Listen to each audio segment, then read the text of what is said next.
انتبه انك تتكلم بانسان بشيء ما هو فيه، حتى لو كان عدوك. بعض الناس لا راح يشكي على عدو وزود بغارات.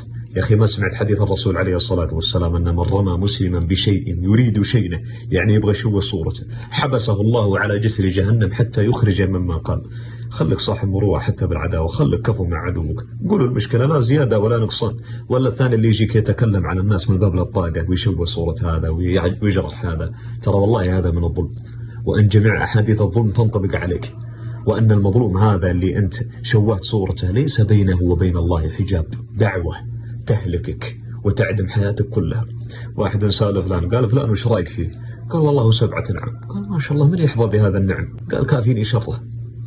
الناس الآن بالمناسبة ما يبغون منك أنك تكف شرك وأذاك عنهم، ما يبغون لا هدية ولا فلوس. والمسلم من سلم المسلمون من لسانه ويده.